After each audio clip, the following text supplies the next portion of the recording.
बच्चों, आज हम लोग भूगोल के इस क्लास में मिट्टी के निर्माण के उपादानों या कारकों पर चर्चा करेंगे। तो जैसा कि आप लोग जानते हैं, मिट्टी विभिन्न प्रकार के उपादानों या कारकों के समन्वय से निर्मित है। तो मिट्टी निर्माण के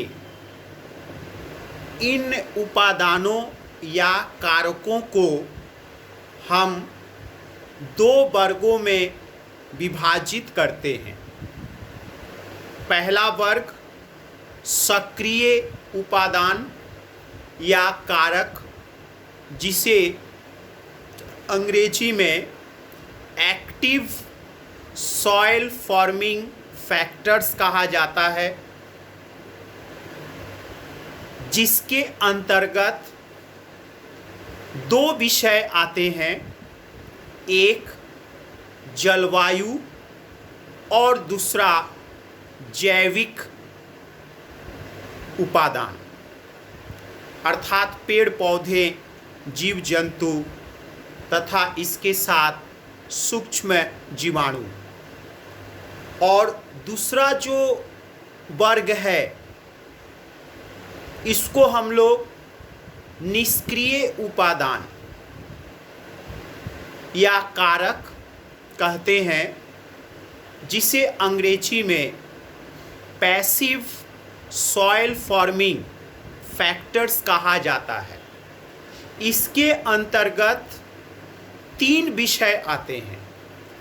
पहला आदि चट्टान, दूसरा भू प्रकृति और तीसरा समय।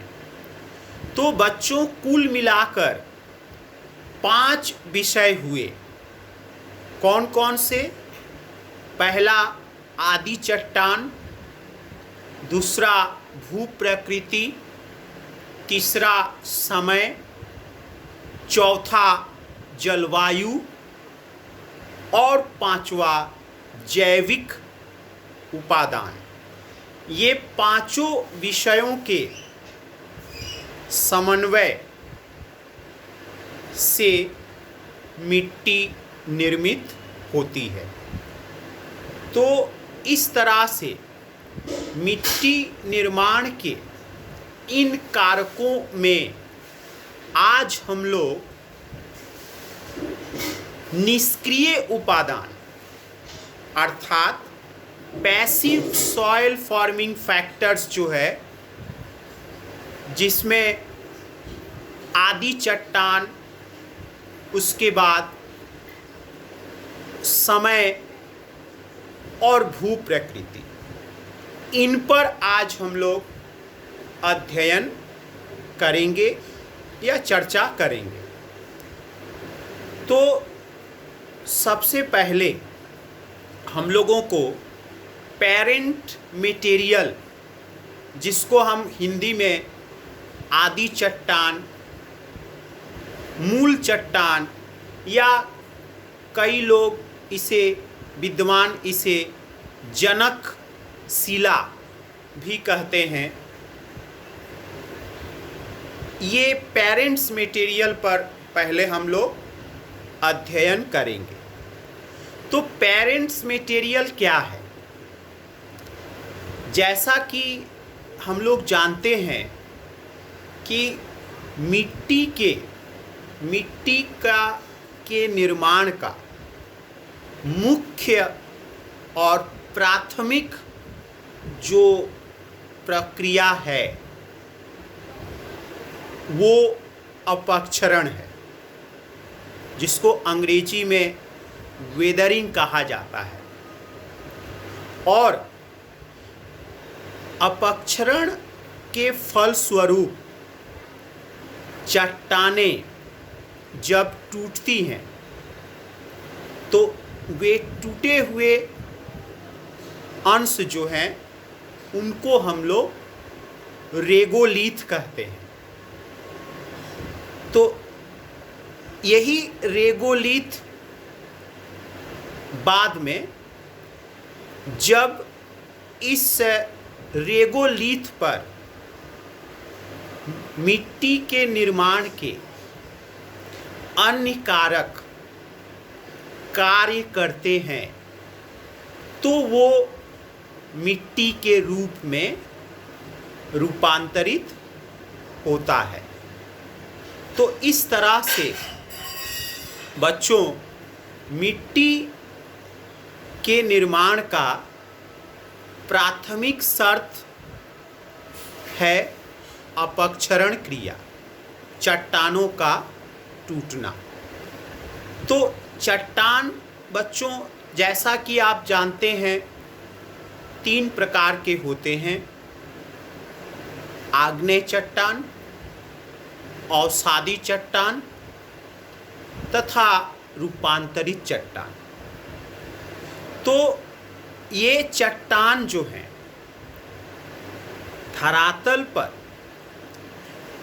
मिट्टी की जो परत पाई जाती है उसके नीचे स्थित जो चट्टान के परत पाए जाते हैं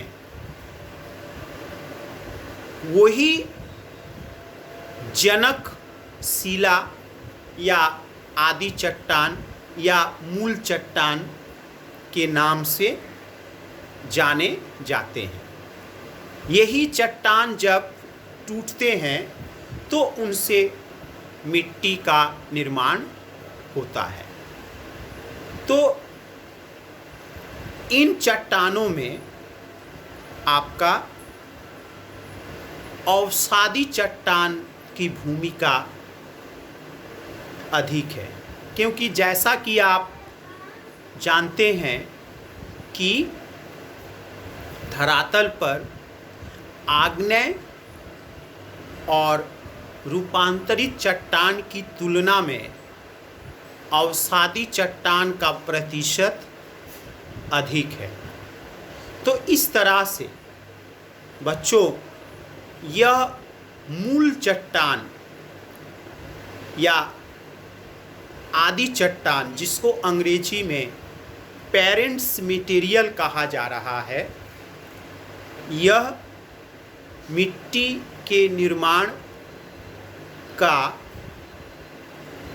के निर्माण के लिए आवश्यक उपादान प्रदान करता है। तो इस तरह से मिट्टी जैसा कि आप लोग जानते हैं जैविक तथा अजैविक दोनों प्रकार के पदार्थों से बना हुआ है। तो ये चट्टान जो है, ये मूल चट्टान जो है, ये आदि चट्टान जो हैं, ये मिट्टी के निर्माण के लिए अजैविक तत्व या उपादान को प्रदान करते हैं। तो इस तरह से चट्टान, विभिन्न प्रकार के चट्टान विभिन्न रूपों में मिट्टी के निर्माण में सहायक होते हैं। उदाहरण के तौर पर जैसे ग्रेनाइट और नीस चट्टान जो है वो अम्लीय चट्टान के रूप में तथा एंडेसाइट और इसके साथ डायोराइट जो है वो मध्यवर्ती चट्टान के रूप में और बेसाल्ट तथा डोलोराइट वो क्षारीय चट्टान के रूप में, उसके बाद पेरिडोटाइट एवं सार्पेंटाइन अति क्षारीय चट्टान के रूप में तथा चूना पत्थर और मार्बल या संगमरमर ये कार्बोनेट चट्टान के रूप में मिट्टी के निर्माण में सहायक होते हैं। तो इस तरह से बच्चों यह विभिन्न प्रकार के चट्टान विभिन्न रूपों में मिट्टी के निर्माण में सहायक होते हैं। तो आदि चट्टान या मूल चट्टान जो है वो विभिन्न तरह से मिट्टी को प्रभावित करते हैं। जैसे बच्चों मिट्टी के भौतिक विशेषताओं को, उसके रासायनिक विशेषताओं को, उसके साथ साथ अन्य कई प्रकार से मूल चट्टान जो है मिट्टी को प्रभावित करता है। अब जैसे आप जानते हैं कि ग्रेनाइट तथा नीस चट्टान में अगर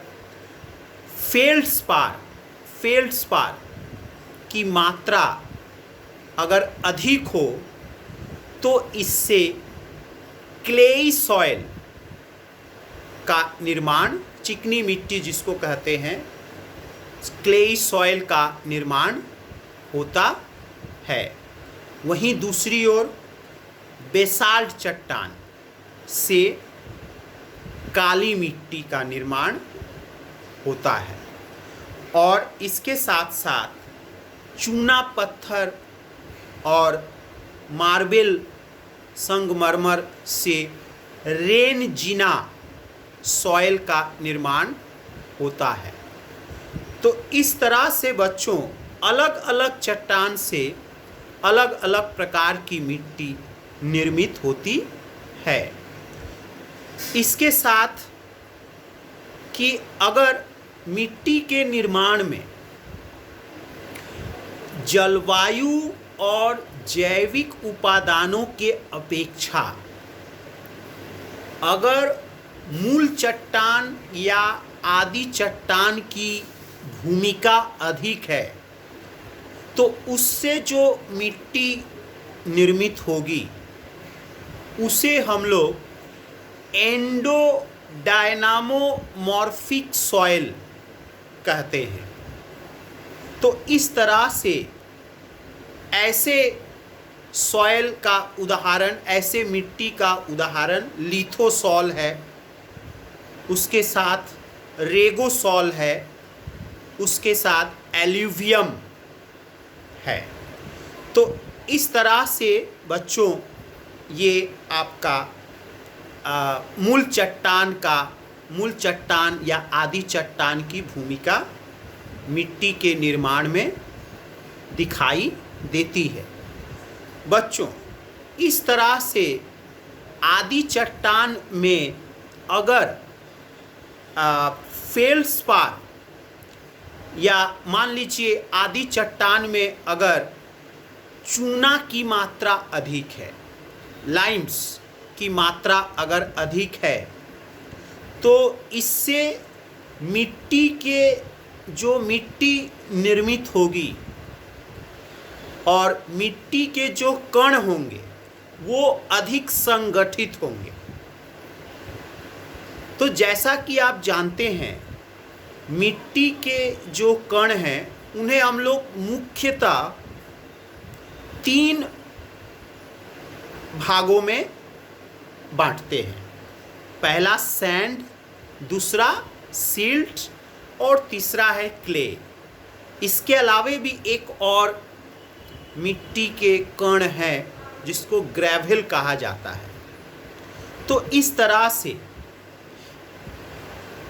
मिट्टी अगर मूल चट्टान या आदि चट्टान में, मैं एक बार फिर से रिपीट कर रहा हूँ, मूल चट्टान या आदि चट्टान में अगर चूना की मात्रा अधिक है तो जो मिट्टी निर्मित होंगी उसके जो कण होंगे वो ज़्यादा संगठित होंगे। वहीं दूसरी ओर आदि चट्टान या मूल चट्टान में अगर सोडियम की मात्रा अधिक होगी तो उससे जो मिट्टी निर्मित होगी उसके कण जो हैं संगठित नहीं होंगे, उतने संगठित नहीं होंगे और इस तरह से वह मिट्टी जो है अनुपजाऊ भी होगी। तो बच्चों, इस तरह से हम लोग मूल चट्टान या आदि चट्टान की भूमिका को संक्षेप में उसकी व्याख्या कर सकते हैं। तो ये हुआ बच्चों पहला फैक्टर्स। दूसरा जो फैक्टर्स है वो है आपका भू प्रकृति, टोपोग्राफी। तो भू प्रकृति भी मिट्टी के निर्माण में सहायक होती है। तो भू प्रकृति की भूमिका क्या किस तरह से है?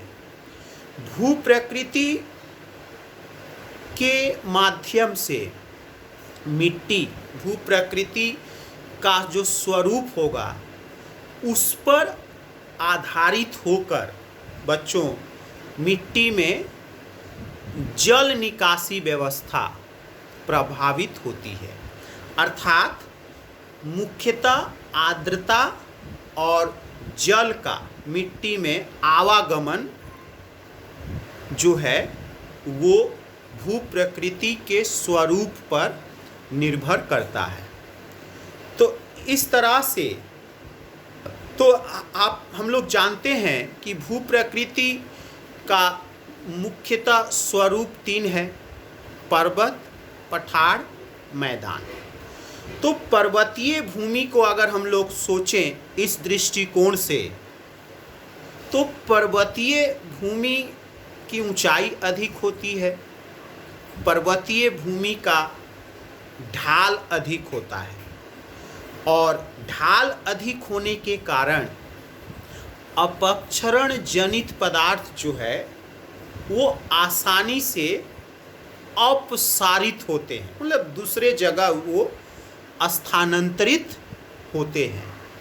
तो इससे क्या होता है, उस क्षेत्र में मिट्टी के परत का जो निर्माण है वो उसमें रुकावट उत्पन्न होती है और इस तरह से स्पष्टता परत दिखाई नहीं देते। तो ये इस अवस्था में, इस क्षेत्र में अर्थात पर्वतीय क्षेत्र में मिट्टी जो है अपरिपक्व अवस्था में ही रह जाती है। अपरिपक्व अवस्था या दूसरे शब्दों में आप इसे नवीन अवस्था भी कह सकते हैं। और इस तरह के नवीन या अपरिपक्व मिट्टी में जब बड़े बड़े कंकड़ पत्थर मिलते हैं और इनसे जो मिट्टी बनती है उन्हें अंग्रेजी में बच्चों स्केलेटल सॉइल के नाम से हम लोग जानते हैं। बहुत इम्पॉर्टेंट है, प्रायः ऑब्जेक्टिव क्वेश्चंस में आपसे पूछा जाता है। तो इस तरह से बच्चों पर्वतीय क्षेत्र में जो मिट्टी पाई जाती है वो नवीन या अपरिपक्व अवस्था में रहती है। और वहीं दूसरी ओर अब हम लोग थोड़ा कम ऊंचाई वाले क्षेत्र या वैली रीजियंस की अगर बात करें, घाटी क्षेत्र में, तो घाटी के उच्च भाग से लेकर निम्न भाग तक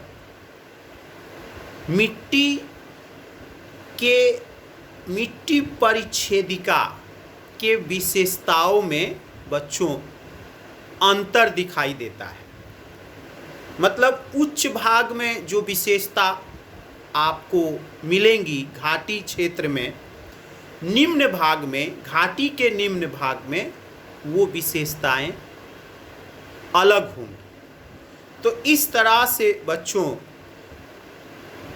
हम लोग ये अंतर धरातलीय स्वरूप का यह प्रभाव हम लोग देखते हैं। साथ ही साथ इसके प्रभाव की व्याख्या और भी अन्य प्रकार से की जा सकती है। जैसा कि हम लोग जानते हैं, पर्वतीय क्षेत्र में बच्चों विभिन्न ऊंचाई पर अलग अलग प्रकार के मौसम और जलवायु संबंधित विशेषताएं पाई जाती है। तो इस तरह से अलग अलग मौसम और जलवायु संबंधित विशेषताओं के मिलने के कारण मिट्टी का स्वरूप भी अलग अलग प्रकार का होता है। मतलब विभिन्न प्रकार की मिट्टी निर्मित होती है। तो ये भी एक प्रभाव में आप रख सकते हैं। और भी कई इसके प्रभाव की चर्चा हम लोग कर सकते हैं। जैसे उत्तरी गोलार्ध की अगर हम बात करें, तो उत्तरी गोलार्ध में स्थित जो पर्वत हैं, उनका दक्षिण मुखी ढाल जो होता है वो ज़्यादा गर्म होता है, ज़्यादा प्रकाशित होता है और ज़्यादा आर्द्र युक्त होता है। तो इस तरह से यहाँ जो मिट्टी निर्मित होगी वो दक्षिण मुखी ढाल में, वह मिट्टी जो है क्षारीय होंगी, वह मिट्टी चूना युक्त होंगी।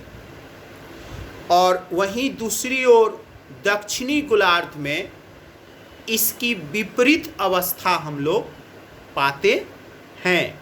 अर्थात दक्षिणी गोलार्ध में अम्लीय मिट्टी निर्मित होती है। तो बच्चों इस तरह से भू प्रकृति के प्रभाव की चर्चा हम लोग कर सकते हैं। और इस तरह से आपका दूसरा फैक्टर्स हो गया। तीसरा जो फैक्टर्स हम लोग चर्चा करेंगे वो है समय।